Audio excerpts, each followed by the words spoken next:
আসসালামু আলাইকুম রহমতুল্লাহি ওয়া বারাকাতুহু। এই মুরগিটি এখন পোস্টমর্টম করা হবে এবং কি সমস্যা কি সুবিধা স্যার আজকে সব কিছু বলবে।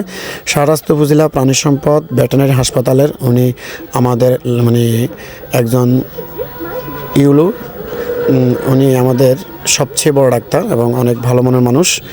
উনি আজকে আপনাদের সামনে একটু এই বিষয় নিয়ে একটু কথা বলবে। সবাই ধৈর্য সহকারে শেষ পর্যন্ত ভিডিও দেখবেন, অবশ্যই ভালো লাগবে। আসসালামু আলাইকুম। আন্দাজে যে 1 কেজি হবে আমার একটা ঘটনা মনে আছে। কোনো এক জায়গা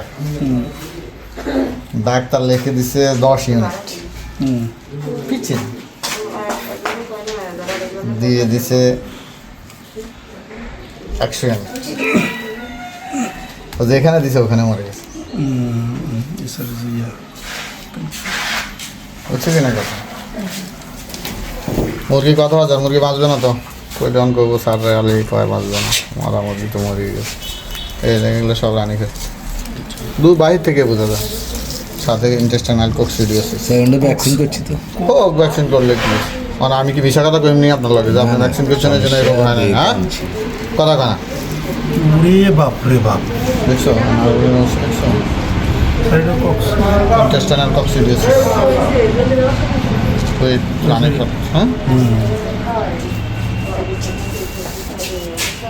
বেলাগুন বাইসতো না বেলাগুন বাঁচতে পারে, দেখা যাক। ভালো আর মন্দ না, মুরগির ক্ষেত্রে সবে মন্দ সবে ভালো, এটা আমার এখনো ক্লিয়ার আছে।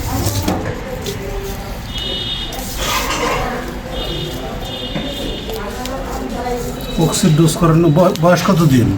3 মাস 3 মাস। কত হাজার মুরগি? 500 কত? 500 আমার বাসা কোথায়? নরিংপুর নরিংপুর কোন জায়গায়? হাই স্কুলের যে মাছ ক্লিয়ার বাড়ি কোন পাশে? নাম কি জানি, দুলালের বাড়ির সেলিমানবরুর খামারও যান নাকি স্যার?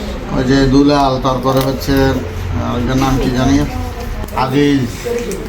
হ্যাঁ বাড়ির সাথে। তারপর আজিজের জামাইয়ের নাম কি যেন, মাংস টাংস বিক্রি করে যে।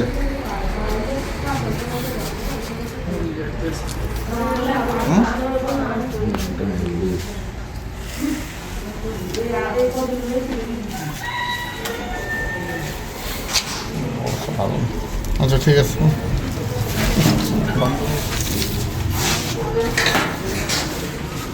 মিজান সাহেব,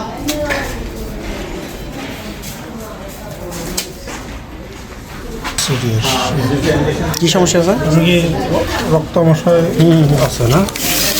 রক্ত পায়খানা করে না, বিঘের পায়খানা করে।